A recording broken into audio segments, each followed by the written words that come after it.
This might be a Star Trek podcast, but I'll always stand for Benson and Stabler here on V'ger Please, a heinous trip at Warp 5. My name is Joseph.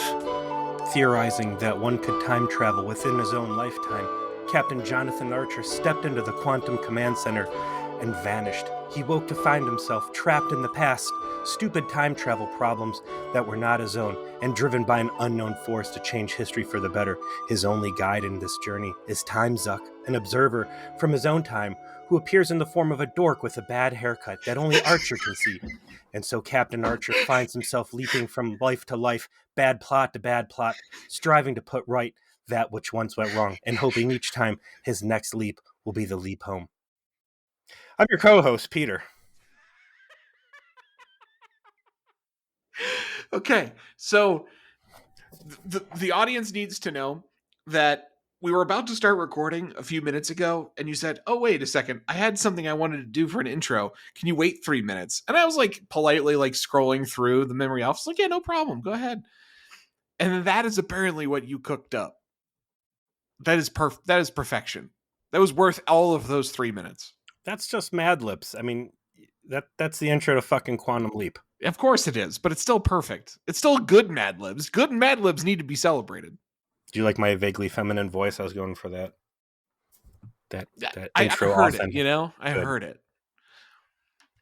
I'd forgotten what we had watched because it's been a couple days longer than we normally record. And just as I was so disappointed and defeated as I saw this queue up to watch initially, I am now equally exhausted and defeated to see that we have to actually talk about this goddamn thing. This is season 3, episode 11, Carpenter Street. First aired November 26th, 2003. Brought to us by the only people who could stoop so low. Rick Berman, Bran Braga, dragging old Mike V'ger along for the ride to put this turd onto film. I don't think that this idea is necessarily bad, nor do I think all the execution is bad. Its main problem is twofold. One, as you mentioned at the conclusion of last week, they just did an episode that was essentially a time travel episode because they went to the Old West planet. Mm-hmm. They basically went to Planet Trigun or something like Basically, yeah. So we kind of did this bit already and recently. So doing another time travel episode, even if that wasn't technically time travel, is just like, it's too soon. And then second, they really wanted to do like a horror movie vibe to this and completely whiff on it being what clearly was intended to be a Halloween homage, because they literally have characters named Strobe and Loomis, and it's on Carpenter Street. Like, they really push the Halloween thing specifically, like, oh, it's a creepy slasher flick. And it's just not. It's just not that at all. They even have like synth horror in the soundtrack too. I like horror, and I got zero horror vibes, and it wasn't until I read the Memory Alpha where they're like, oh, this Halloween thing, and I was like, really? Yeah. Because none of that comes through in this whatsoever. Exactly what you said. Why the fuck are we doing this again? We should have done an intro with our world famous impersonations of Braga and Berman, yeah. Berman, where we bellyache about how the season's just been too good with all these new writers, and we need to get back to basics and get back on brand and drag the fucking season back into the mud. Was Similitude just too great of an episode? They're like, whoa. Yeah, hold on, guys. We can't make them think we're that good. Yeah. Relax. We got to make sure they know. Knock some mud on this motherfucker. Let's get it back out into the gutter. Like, you've got this banger meta plot running. You just blew up Earth. The stakes are high. You're willing to fucking kill your best friend to save your best friend because he's mission critical. Similitude, right? And then you drag out this zany ass shit, which, again, maybe if you take a terrible fucking season like season 2 and you throw this in there, and I think it would have been a fine episode. I mean, it's hard to. We've said it before. In fact, we said it about the last time travel episode of like, would be fine if it was in season 2, because season 2 was so bad, was so low, was so difficult to get through that the worst of season 3 would rate as an acceptable season 2 episode. So there is a kind of a level that I want to establish here. This some of the stuff works. I really like the sort of Law and Order SVU element that it's kind of like pared down time travel plot. It's not trying to do something big. It only involves 2 cast members, essentially. In fact, most of the cast does not appear in this episode at all. Like Phlox, Mayweather, and Reed. Hoshi they don't even have a line. Yeah, Reed has like a voiceover line. Exactly. So I like that. I like it. It's stripped down. It's just them. They're just solving the problem. They get from point A to point B to point C to point D. There's not a lot of dicking around. And there's a sort of, we're interrogating. We're sort of feeling our way through the situation and trying to affect it minimally, because we know that we're time travelers right now. And that's probably the rule we need to stick by. And I liked all of that, but it's just a total like tonal break after a hard-hitting, dramatic, intense, performance-driven episode that we just got done reviewing, to do this, to say this is kind of goofy and it's not really working. Like, how many times have we been in a different time in Enterprise at this point? Not counting the Action Grandpa episode, because that was near enough future that that's still like main plot adjacent. But you had, was it Coldstone Creek? Carbon Creek, which beat the shit out of this thing, by the way. True North. Yeah, North Star, yeah. Yeah, sorry, North Star. And then this fucking thing, and it's like, what's you guys picked this pre-Kirk era to be in, and like once you got here, you're just like, man, fuck, it sucks telling stories in this era. Can we just be anywhere else? Well, one place I would not pick to be, if I could be anywhere else, is in Detroit. So let's set the stage for our audience of folks that don't live in the United States, which we know is quite large. This episode largely takes place in the early 2000s Detroit. Not actual Detroit. This is definitely shot in LA. We know that because there's one shot near the beginning where there's palm trees, which definitely don't exist in Detroit, because that's not outside of Hooters. So, but it is supposed to be Detroit. And Detroit, all the stories you've heard about Detroit are true. It particularly in the era of the 90s into the early 2000s. It is a dilapidated, crime-ridden hellhole. It is America's armpit. It is the biggest city to ever go bankrupt in the United States, which is something that can happen. Literally, their art collection in their art museum was seized as an asset for bankruptcy court. I mean, it is bad. It is a bad place. And, if there's a place worse than the Terminus systems, it's probably Detroit. So that's where we're going to open our episode. And, this is Here's the first what the fuck. Is, I would say, a good third of this episode, it's the joke we keep going back to, the writer's thinly veiled fetish. Yes. Clearly, somewhere between Braga and Berman, there is a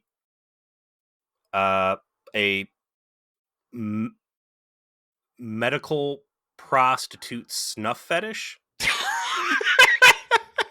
Which, to be fair, is not a bad one. I can see it. Okay. I think I could make it happen. We don't judge here. That's fine. Yeah. But you've got this super long open where you slowly meander through this fucking plot. And I didn't get a count on it, but I mean, it's 5 minutes plus. This thing takes forever. It's the teaser plus the first part of the first act is actually playing out what's going on. So you've got this guy who is an absolute skeevy sleazeball but he's played by Leland Oser, who's been a skeevy sleazeball for us in the past. Specifically, he was the murder hologram in that episode where Bolana had yet another problem with an AI. Heart squeezer, right? This is Yeah. classic. We talk about this thing all the time. This dude developed the most effective holographic killing method, which is you just put your hand in someone's chest and squeeze their fucking heart. He played Djarin, which was a seemingly blue collar hologram that was in charge of cleaning out a warp core. Now, if you go back and you listen to our episode for Revulsion, which is actually pretty great, if I do say so myself, I think we came up with some phenomenal headcanon where those holograms were actually like some sort of a high level government psychological experiment, right?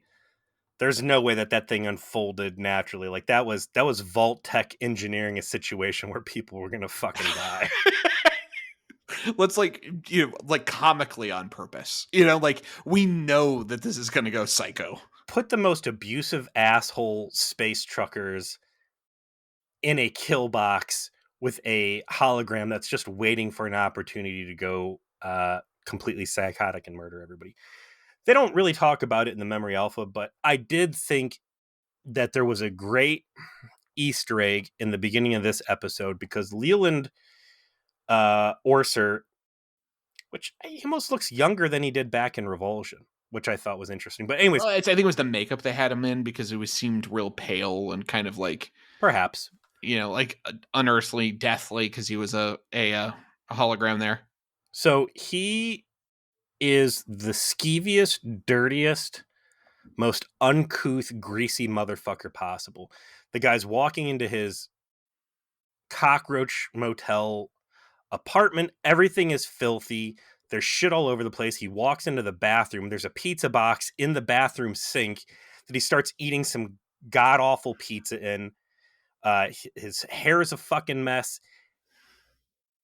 The phone rings. He's got a cordless phone that's caked in like 12 years of zit oils. He's completely this disgusting, despicable, filthy thing. And I thought that was really cool because in Revulsion, Djarin was obsessed with how gross Yeah. and nasty organics were. So this is our complete polar opposites. This is Mhm. everything that hologram would have despised about organics. And that was a really cool nod. What really strikes me during this entire opening intro is that the episode doesn't really seem to want to communicate clearly what year it is. They tell you it's 2003 or 4, but like everything about this Leland, or what's his name? Jeff. What's the bad guy's name in this? Loomis. It's the same as the psychiatrist from Halloween. Everything about this guy screams 70s, his car, the way he dresses, the action. So like tonally, like why not just set it in the 70s? Like hookers, it's real 70s vibes, but then we're supposed to believe it's 2000. Like big miss number one. I think I see what you're saying. I think that I think it could have been even in the 90s effectively as well. Like it didn't have, I mean, his clothes, the kind of the environment around him wasn't the cars, the buildings, the complete his car lack in of particular is cell phones. definitely a 70s kind of like vehicle. I think it was like an 80s station wagon, but I just don't understand why they set this thing in 2000 because everything else about this should have been 70s or 80s. Again, would there have been a reason to not? Because cell phones were a fucking thing absolutely by then. That's true. That is true. Nokia's would have been pretty. But I mean, this guy's supposed to be poor, right? So he probably doesn't have one. It is still a luxury item. I'll say that even in 2004, it's still a luxury item. It's not something most people have. Maybe. So we get taken through this long meandering plot where there's a voice on the phone that says, bring him in. And then he goes out in his car. He drives up, as we are told, in Detroit and comes across two of the most beautiful hookers in cinema history. Yes. This is not an accurate reflection of what hookers actually look like. I don't have the real world experience to be able to say for certain, but I'm going to go with my gut. I live adjacent to an economically distressed area, and I have certainly seen them on their way to and fro their lives. We'll just say that they don't look like this. He picks him up. Hey, I know you. You're from the clinic. They get up the road. She's doing her makeup while he is very clearly getting out a fucking knockout rag full of chloroform. It's like casually, like, oh, what's that? Nothing. At a red light, and then he just fucking zonks her out to zero regard from anyone else around.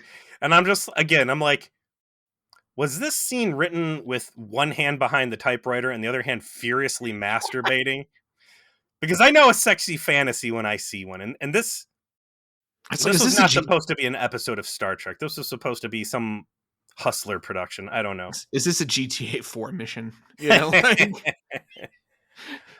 knock the hooker out with chloroform. Throw her in the trunk. Take her to the illegal experiments down at the wharf or whatever.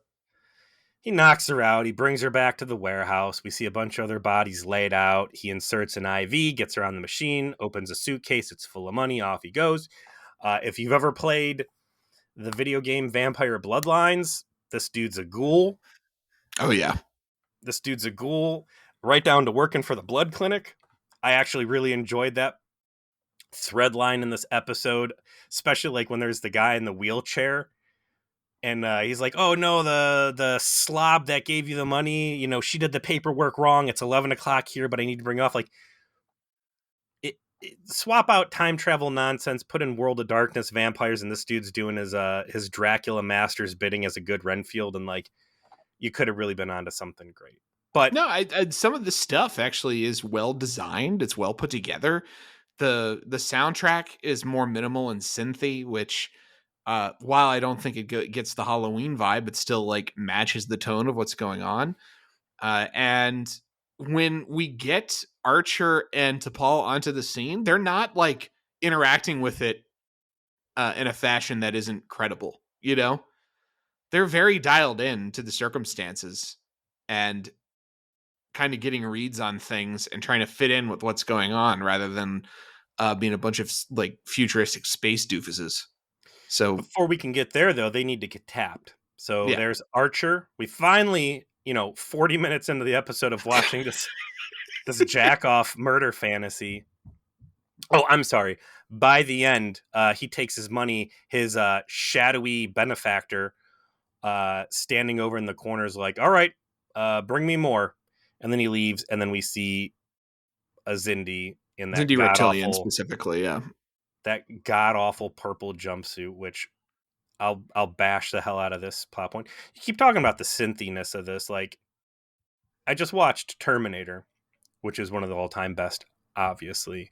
And one of the big arguments I like to get in is Terminator a science fiction movie, or is it a horror murder slash, like monster slash? And I think it's much more monster slash. Like, agreed. Terminator 1 is a horror movie. Like, certainly there's... Terminator 1's a horror movie. Terminator 2 is a sci-fi movie. Yeah, and I think it's technically classified by most standards as a tech noir, which is appropriate. But by the way, that matches Jonathan Cameron's other sci-fi franchise, and that Alien is a horror movie and Aliens is a sci-fi movie. True. So I think that, especially with that synth soundtrack and what's going on here. I can't believe I said Jonathan Cameron. It's an Obi-Wan fault. No, James that's, Cameron. Jonathan Cameron from what was that? Not Step by Step. Oh, The Family, Growing Pains. But this is much more Terminator than anything else. It's time travelers, nonsense in the past, synth. Yes. And these fucking aliens that, unlike Arnold Schwarzenegger, cannot be bothered to go out and get some goddamn clothes that don't make them look like a bunch of Studio 54 go-go dancers. So back on Enterprise, we've got Archer apparently raiding the fridge for some cold cuts, doing the thing you never do, and then feed your dog cheese. Mm-hmm. And, Porthos is enjoying the cheese. But then Porthos is too busy to have the last piece of cheese that Archer wants to offer because he is busy being a good boy greeting a good friend. Time Zucc. It's Time Zucc. He's back. Agent Daniels makes an appearance, and we haven't seen him in some time. I haven't seen him this season. Thankfully. But all good things must come to an end. And he's here now. And Guess Archer's who else like, is here? Petulant, whiny, bitchy John Archer. You thought we were done with him? nah, comes roaring back. He's all fucking piss and vinegar of like, where you been? What the fuck? I'm on. We know all time. All this has to do with time fuckery shit. Yet you haven't been around. You haven't answered my calls. You left me on read. Fuck you. And Daniels is like, yo. Listen, first, it takes a lot of clearance, a lot of red tape for me to like go talk to you because I'm interfering with the timeline. I've already told you you're important. Like, you don't go back in time and talk to Space George Washington whenever you want to, right? Like, there's rules. And second, all the shit you're dealing with right now, we have no record. This did not happen in our timeline. Can we take a moment, or at least I'd like to take a moment to call out that the absurdity of what's happening here, that this guy's coming from the future back to the past and saying it takes a while for things that happen in the past to catch up with us in the future, and we're still trying to figure it out. And how like wrought with errors and fallacy and nonsense it seems like it should be. And at this point, I'm so abused between Voyager and the stupid shit going on here that I'm just shrug. Okay, well, if they say so, I can accept that. I can move on. Not a big deal. Timey-wimey. Like, maybe if this guy existed in like an offshoot pocket realm where they could like observe mainline timeline at a delay and somehow buffer themselves from like change, maybe. But like, I don't even We feel. we got an impression that they have that kind of technology. He had the temporal observatory.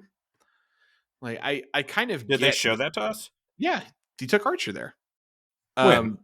Back in season 1, I think in the first time he ever showed up.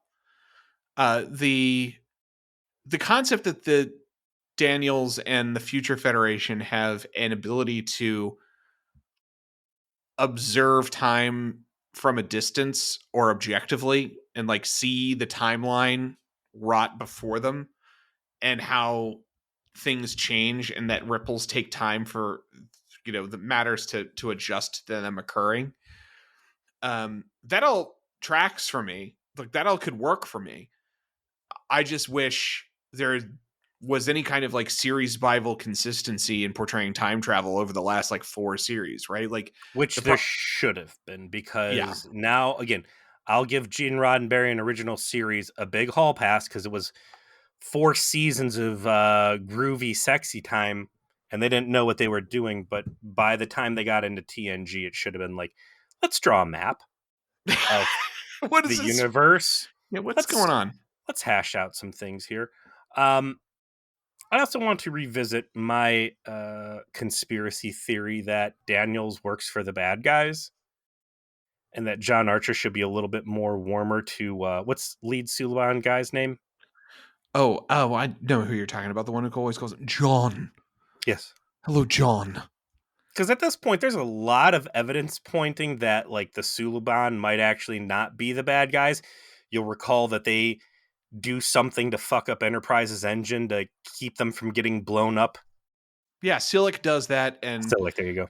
And Archer's very confused. Like, how is he the bad guy? And you're How's telling me, hey, Time Zucc, like, you haven't been around for a while. Why is it that the Silly Putty boys and the Elusive Man over there are the ones cluing me in that the fucking Xindi are sending Death Stars after us? Like, why do they have our back and you guys absolutely do not have our back? And now, also, by the way, you're here out of nowhere. I just had to have a clone of my best friend fucking killed so we could save his life because we're on this super important mission.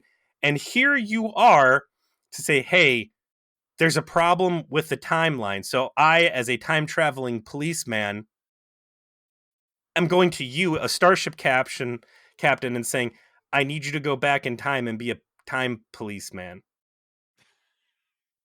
Instead of doing your super important thing where, also, by the way, if you want to read between the lines, if you die in the past, you die forever and your mission fails. So I don't know if you've got about 45 minutes to do a side quest, but I got a date tonight, so I can't, I got to get out of work. Well, Could you Daniels cover has my shift? died. Remember? Like, he died in the first episode, and he's back. And they never really explain, like, like, how are you still alive? And he said that, well, that version of me died. That version from that part of the timeline died. Like, we kind of know what that means because of the relativity episode from Voyager, and that, like, Seven of Nine literally kept dying over and over and over again, and they just kept getting a different version of her to run the op. But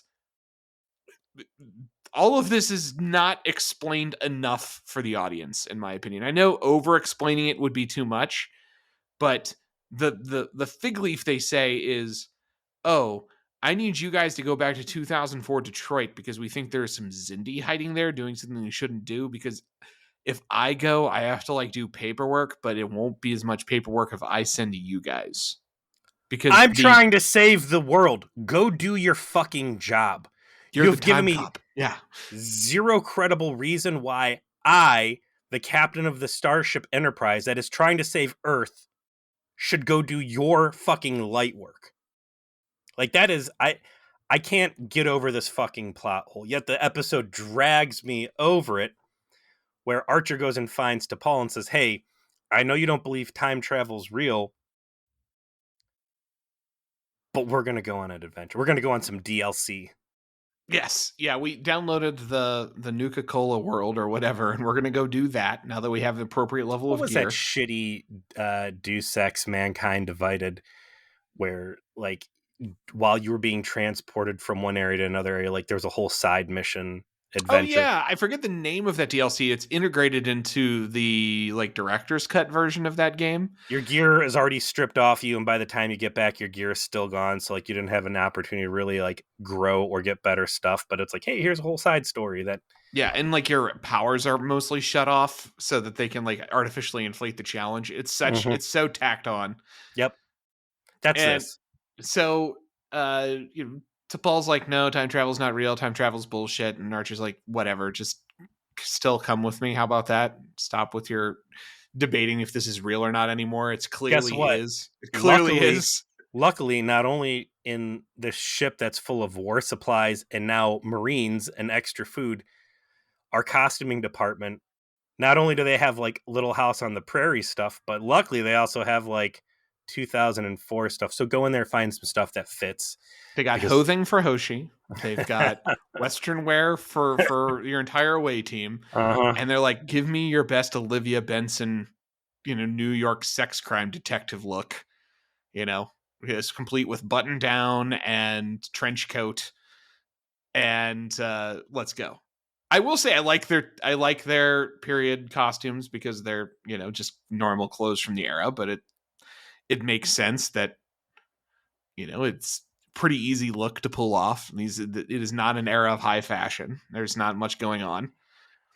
And they just open the door where Daniels told them to meet them, and they're just in Detroit. They're just there. again, no briefing from Daniels. Like, Daniels represents an evil organization. Archer is being set up to fail in this. So they do have their guns, they have their tricorders, and they have, like, special little tags that Daniels gave them to, like, tag things that shouldn't be there. And then we'll, like, warp you all back to your time back here. And again, the rationale is Archer and T'Pol have to do this because Don't the even try. because the time travelers that are breaking the rules are from the 22nd century. People from the 22nd century going back and retrieving them is somehow more okay.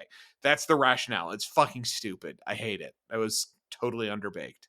But they get there. And they do, like, the Star Trek 4 thing, but gritty. Like, they gotta get a car. So they, like, scan cars until, like, because a tricorder can just hack a car, can just start it, which makes sense. It is, like, super tech. We're going to enter this portion of the episode I'm going to call Time Tracks, which is yet again another completely garbage 90s sci-fi. I'm sure we've got a fan out there. I've never heard of this. What is this? Oh my God.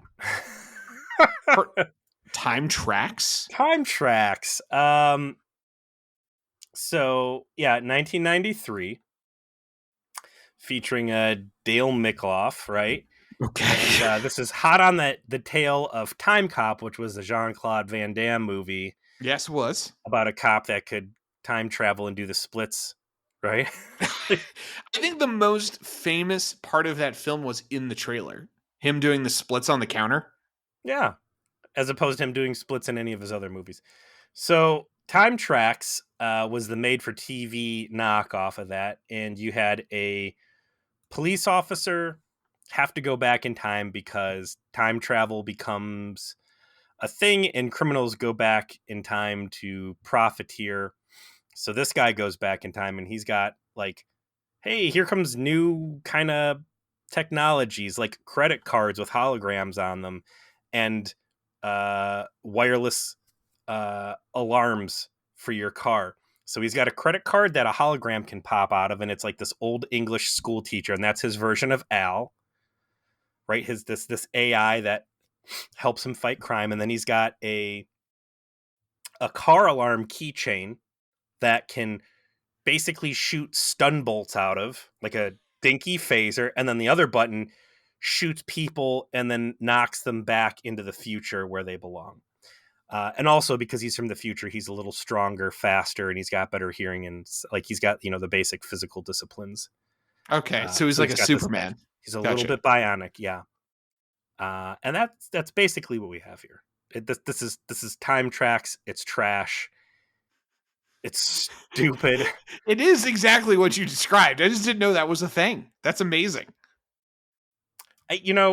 When you don't have cable at your house and you go to your grandparents' house and they did have cable, you watch a lot You of find things. shitty TV shows that you, as a reasonable person, would have normally given zero time to. Some people are going to treat streaming the same way, except I don't think they're going to find little nuggets like time tracks. Can I hold on? Let me see if I can stream. Maybe we've got a Patreon content here. Can I stream Time Tracks? Justwatch.com. I don't know what that is, and I don't want to. Oh, wow! It got 2 seasons. Oh, geez. Wow, We got 2 seasons, and you've never heard of it. That'll be what we actually follow up Enterprise with. If you were hoping for Deep Space Nine, I'm sorry, we're going into Time Tracks next. Pissed so many people off. We could pick up at least 2 more fucking listeners. So the time tracks team here, they find a truck, they hack an ATM to get cash, so they can put gas in the truck, and they are using their scanners to locate Loomis as a consequence of, I forget what like the techno babble explanation is, but there's like a specific thing that he has or has engaged in that's leaving that Daniels told them about. I forget exactly what it was, but they locate him. Archer goes up into the apartment. He tries to bolt. When he does, T'Pol is right there to put the Vulcan neck pinch on him. So then they do their Is that the first time we've seen the Vulcan nerve pinch? In Enterprise, you mean? Yeah. I don't think so. Did she pop Singularity? Mayweather or Reed? Singularity had it because he did it to T'Pol did it to Phlox before he operated on Mayweather to incapacitate him. Okay, so this is not Monument. Well, chronologically, this is still the first. It is probably, yeah. Did anybody do it in Carbon Creek? I don't think so. I don't think there was any violence at all in Carbon Creek except like miners getting trapped. What year was Carbon Creek? 1960s, I think. Early 1960s. Was it 60s? Late 50s, early 60s. T'Pol could have gotten on an airplane and met her grandmother. Yes, that's accurate. She would have been alive. There's 2 Vulcans on Earth. On Earth in 2004, yes. And they don't say a goddamn thing about it. This could have been an awesome episode. She could have fucking sent her a letter. Or if they needed additional assistance, he could have she could have like surreptitiously Oh my god, contacted if her they would through have... like a Vulcan, like I knew the frequency of the device. I'm going to reach out with Yeah. telepathy, and since there's no telepathic interference, I can like get a clean connection. She could have called her on the phone. Yeah, I because know it's what called name my mother's going on. There's 3 Zindi badass motherfuckers. Like, cut out the entire prostitute abduction fantasy from the beginning of this and give me a cheesy episode where there's 2 T'Pols. and one's a little older, it's got gray hair, not too old yet, because like And she could have like imparted like a extra love of humanity to her granddaughter and like really punched her up and like she'd be like, Mom, Grandma, we need to stop these guys in the future. They're going to blow up Earth. This could have been my favorite episodes of the season. Would this have been better than the Similitude? No, I don't think it would have been better than Similitude. Well, That was pretty that's Similitude's second place. I'm still going with fucking Resident Evil Vulcan Edition. But if you're gonna tell this fucking stupid time travel story and you're gonna send me to 2004, big fucking miss here. Weak as shit. Season 3. It just happened. It just happened. It's right here. We'll see. We'll see if anything dethrones it, but I can see the case here. Like, what a miss. What a miss on your own continuity that you could have tied in. I'm mad. I'm legit mad they fucking botched this thing here, man. You can't be like, hurry up, we're in a fucking rush. We gotta get back to like we're not in a rush. Like, he could transport us back to any point, like in by the end, like they walk out 1 second later. Or like, even if you just pay it off that she sends her a letter. Yeah. And like Daniels is like, I know you sent that letter. I let it go. I let it go. I just did your fucking dirty for you. Or like her walk out and like fuck, I could have talked to my grandmother. If I would have known he was going to send us back, 1 second after we left. I'm mad, Joe. I can tell. I can feel it. I'm fucking mad. Fucking Braga. You hack. So they sit Loomis she pops down. him on the neck. Yeah. We get a very unconvincing good cop, bad cop interrogation sequence. Untie him, and then he punches him. I felt bad doing that with your arms behind your back. Why? Why would you feel bad? Because he's the one getting punched in the face while bound up. That's your fantasy, and you don't want him to get the boner that you want. No, he was hoping. Selfish asshole. He was hoping that he would get punched back. Just it was this distant hope of like, I can't let you punch me, but I can at least give you the opportunity. Come on. Oh, you just gonna let me hit you? That's not what I'm here for. That again? That's not gonna get me hard. Could you put those brass knuckles on over there? I was hoping you'd see them, but I think you missed them. Just put those brass knuckles, put the sap gloves on, and then send me gently into unconsciousness with a stiff erection. So he folds like 7-2 unsuited. He's like, all right, I'm capturing people for evil doctors, and they said I needed to bring the last of the 2 of the blood types, and I was going to get paid double as like one of each blood type, and I need an AB positive and a B negative. Archer's like, well, I'm a B negative, so you're going to bring me, and then I'm going to do the inside-outside game. There is a completely ridiculous and unnecessary scene involving getting an order from McDonald's. I can give you the plot of this TV show as presented by Braga and Berman. Maybe we'll even use this as the title for the episode, because this is all it boils down to is hookers, cars, burgers. Those are the 3 big tent posts of this episode. A long ass abduction fantasy of hookers and chloroform. Them trying to figure out how cars work, because unfortunately Tom Paris wasn't there to show them how the combustion engine works. Always need them. Although I did like that Archer did know how to figure out how to just to drive a car. He's like, context clues. All right, I think this is how it works. I'm going to call bullshit on the fact he knew where the headlights are, because like I valeted a lot of cars and finding the headlights is a challenge sometimes. It especially start getting European cars in the mix, and like it's a whole fucking thing. And then yeah, like 10 minutes worth of baby boomer vegetarian hamburger humor. That while they're sitting there joking about T'Pol getting a piece of hamburger on her thigh that she just in disgust flicks out the window, and them ordering like 5 minutes of taking a fucking order through a drive-thru. I could have had her talking to her grandma and like telling me why I sat through Carbon Creek, why Carbon Creek had to be in that season. Would have justified Carbon Creek. I mean, Carbon Creek was already good. Listen, I'll tell you what. This is the compromise I'd be willing to make as a reasonable viewer.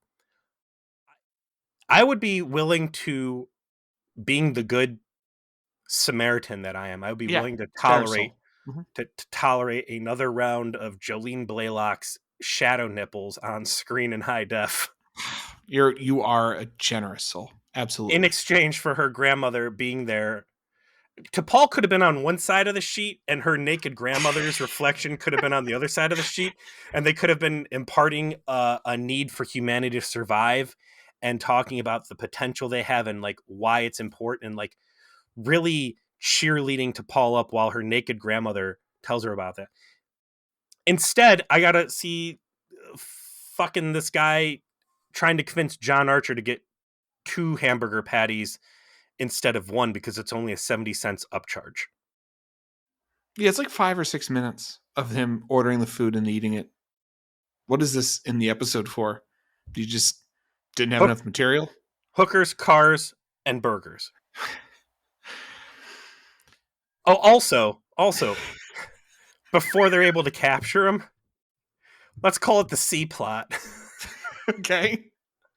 The C plot is, for some fucking reason, these reptilian Zindi cheapskates decide they're gonna jerk their ghoul around. He drops off, I don't know, the guy in the wheelchair. Strobe, yeah. And he goes to get his money, and the money's not there. He's like, hey, where's my fucking... There's been a change of plans. Okay, Darth Vader, what's going on up there? Instead of getting paid per our agreement $5,000 per person, you're going to get paid for all 3 at the end, but we're going to double your commission. What happened during the Zindi terrestrial war that this shrewd economics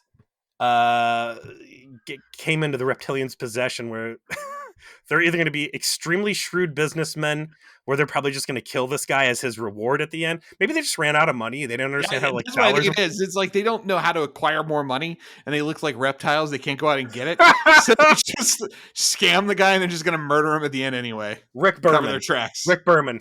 I know you're not willing to give me 2 Jolene Blaylocks in the same episode, right? How about this? How about if I can't have T'Pol's grandma,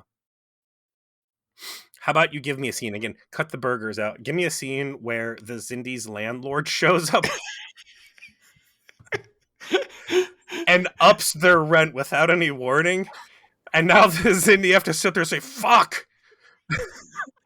How are we supposed to afford this rundown, beat up old warehouse and pay our ghoul? We can't afford both. What are we gonna do?" And then one of them, like, after 2 days of like staying awake, drinking coffee and smoking cigarettes, they finally come up with the idea, like, what if we tell him we're not gonna pay him till the end, and then we just don't pay him and we poison Earth? And they're like, yeah, okay. And that's why they out of nowhere start jerking this guy around on money. And you think the bad guy in this episode is supposed to be the Zindi, but really the bad guy is supposed to be Loomis because he's like the evil human. But in reality, the baddest guy is their shitty slumlord landlord. No, man. Let's talk about doing a burger order for 6 minutes. It's clearly better. Let's sit through a fucking combo meal upsell. Let's supersize me. What the fuck? I just watched Supersize Me and was obsessed over it. Had they shoehorned a completely unnecessary, especially like block it out in your mind, like the landlord pounding, again, Terminator, right? Because Right. Terminator, the landlord's giving him a hard time, which really fits great with the other comparisons here. The landlord's banging on the door, telling him it's gonna be more money, and they're the three fucking Zindi reptilians in their stupid jumpsuits sitting there like, oh my god, what are we gonna do? What are we If gonna he say? sees it's gonna freak out. What do we do? What are we gonna do? I don't want to work in the coal mine.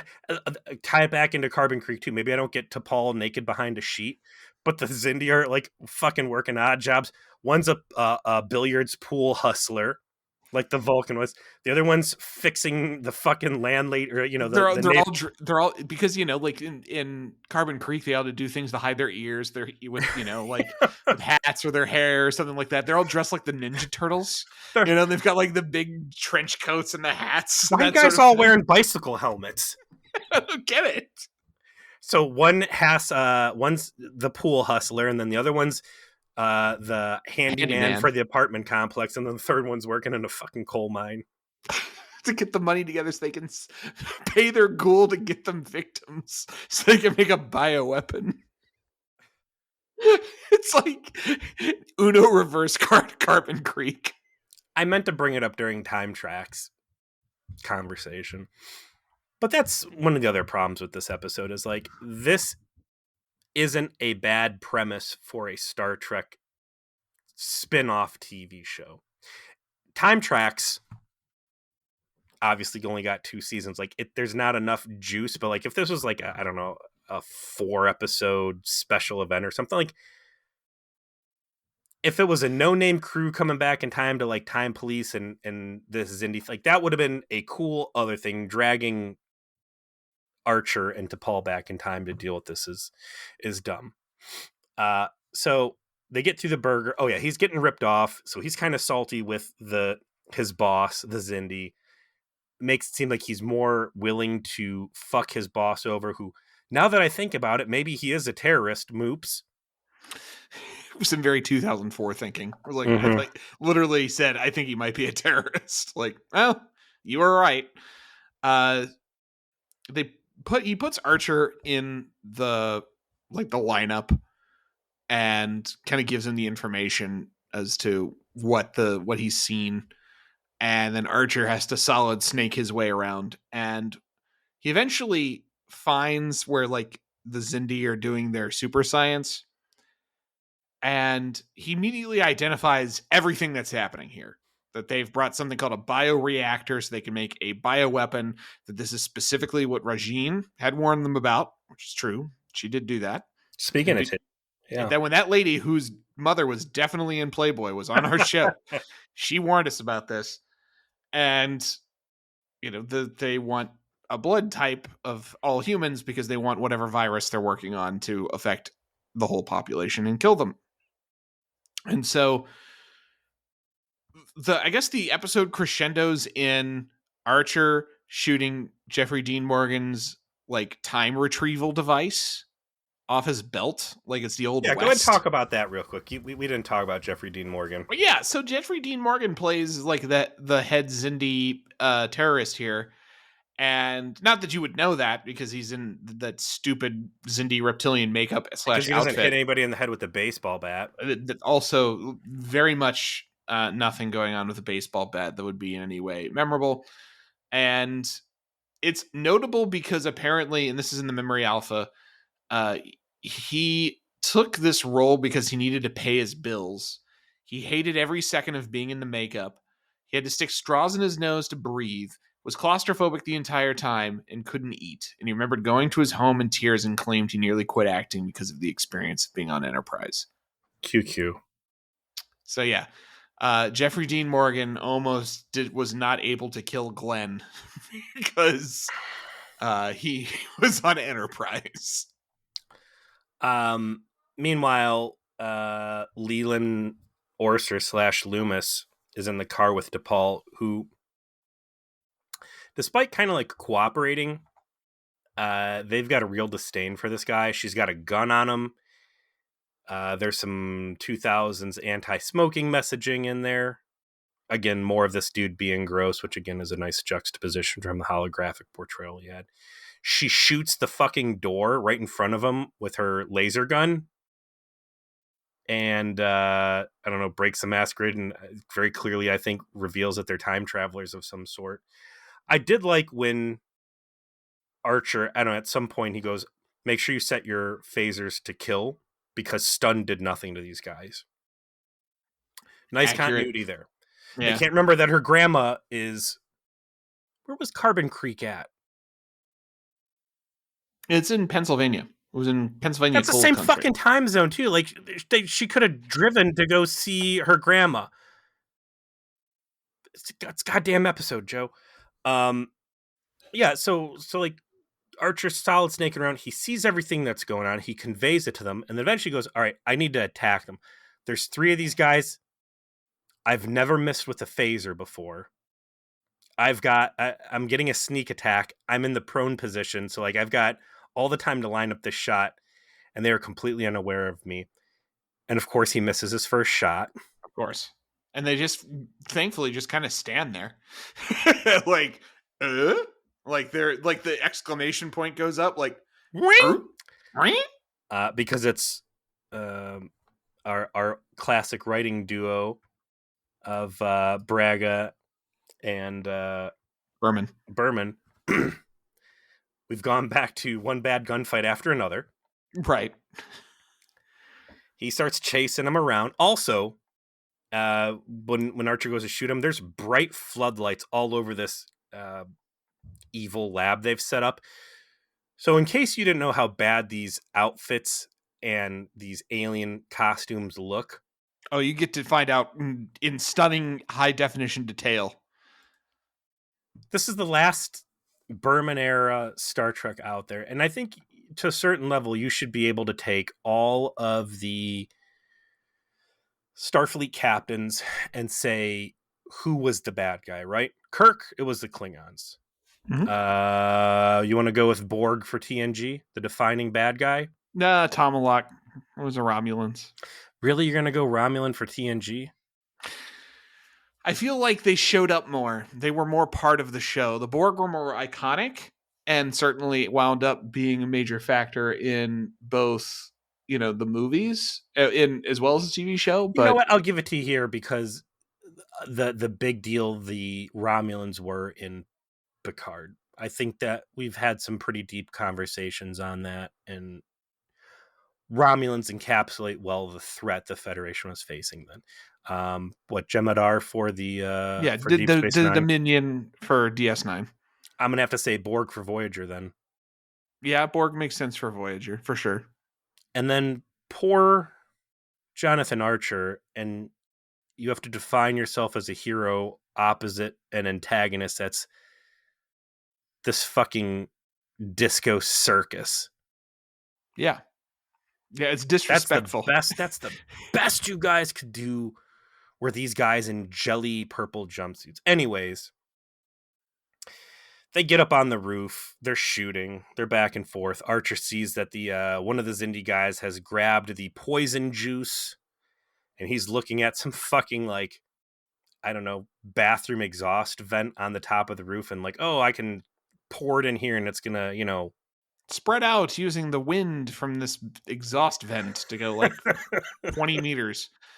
They continue their bad gunfight there on the roof, basically exchanging fire from like the middle distance from behind slight cover. It's like the worst XCOM fight ever. If there was a single Mako here, all of them would be dead. Minus the Makos they brought to Carbon Creek. Cowboy Carbon Town. Creek Makos. It's not the ones from the premiere of the season. Just one of those guys. The one lady who whooped a dude with a tonfa, electric tonfa. Like, just bring her.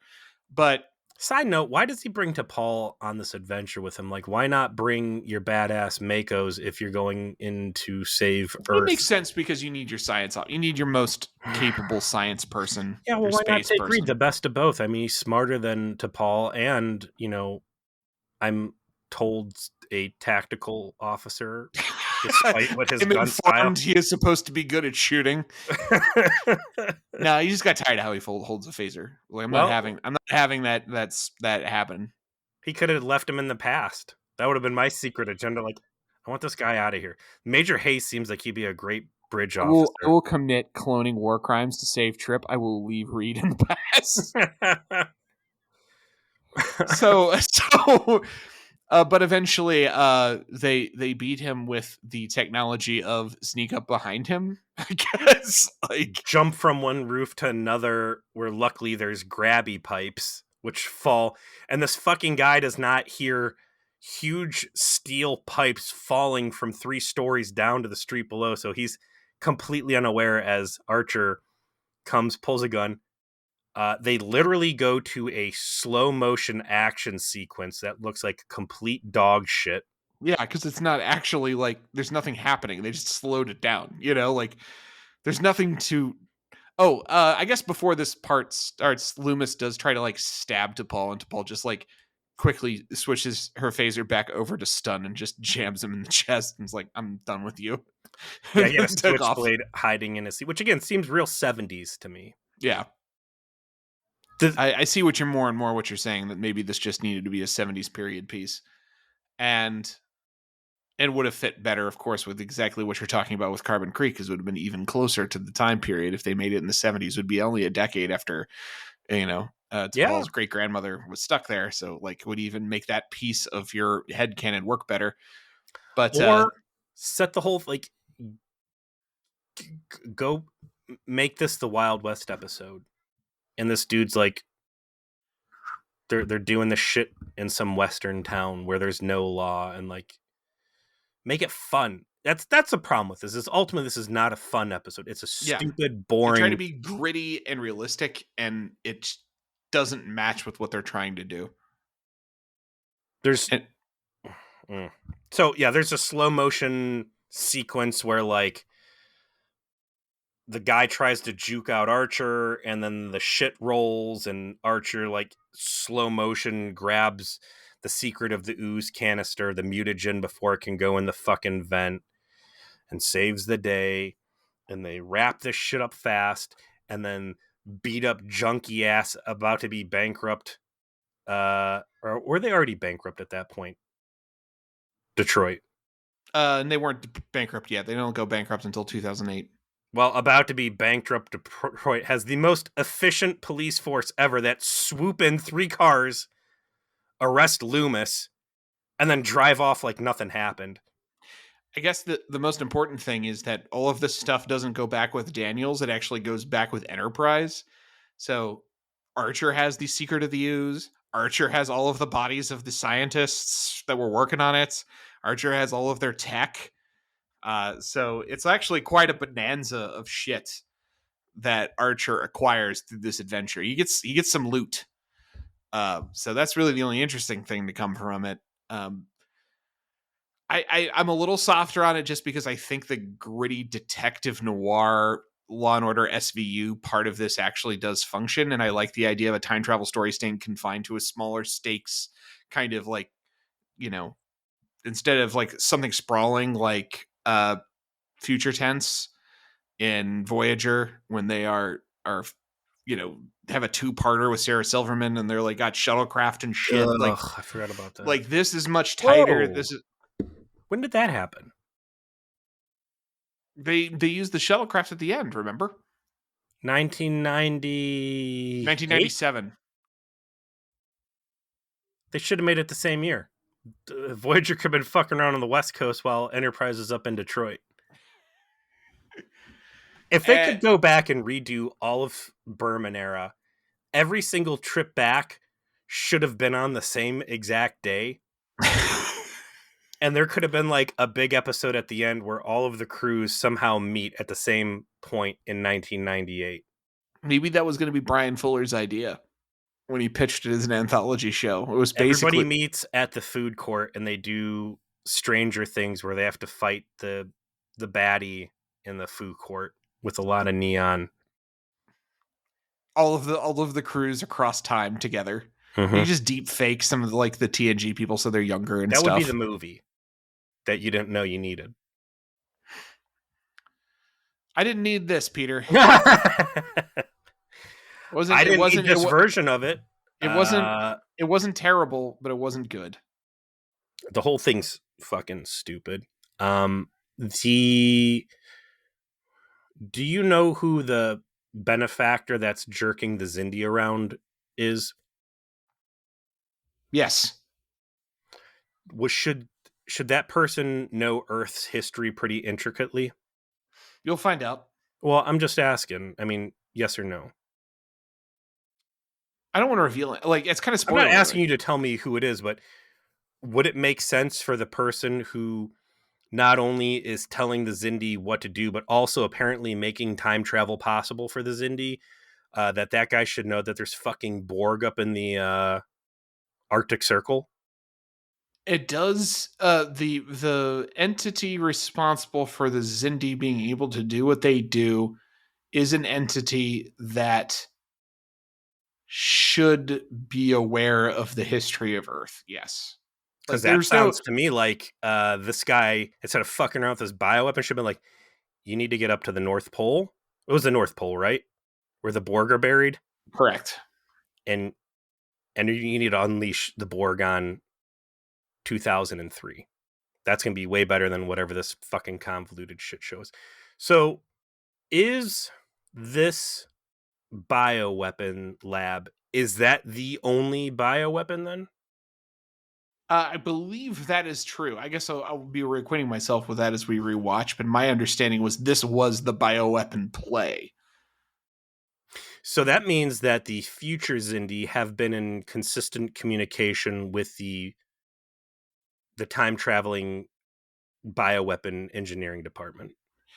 Well, it isn't Zindi that's responsible for the Zindi's ability to go through time. I know it's not, but I mean, it seems to me like the Legion of Doom has been in active communication and status updates from the past efforts, which again, timey-wimey, like, how are you talking to these guys real time? Like, I saw Back to the Future 3. I know how this shit works.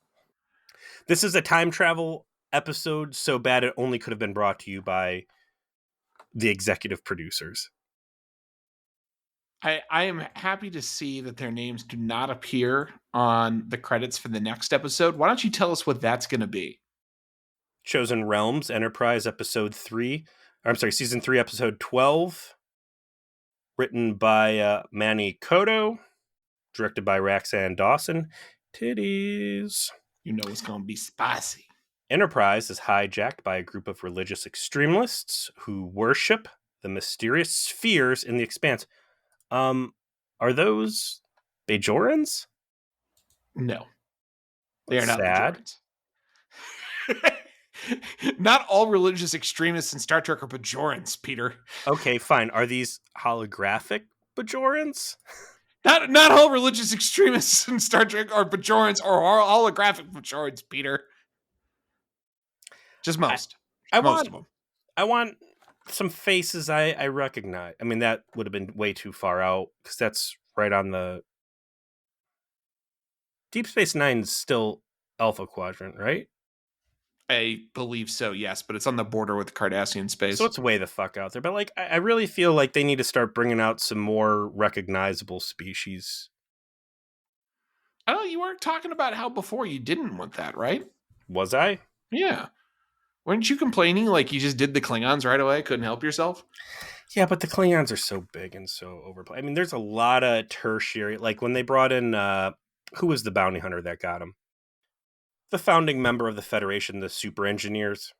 The Tellarites. Stuff like that. Like these real bit players that, you know, Yeah. their names have been dropped before. I don't need Romulans. I don't need, sure as fuck don't need any more Ferengi. But I think here and there they could sprinkle some familiar faces in. So was Chosen Realm good, or what are we in for here?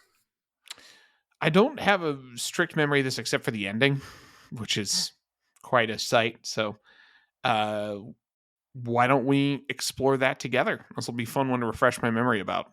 You know, Joe, I was really worried about having to go in and do this episode because it was such a fucking steaming pile of shit, but true to form, it's been the worst episodes that have provided the most podcasting fun. So yeah, I think we found the line, and we hope that all of you who have listened enjoyed it as well.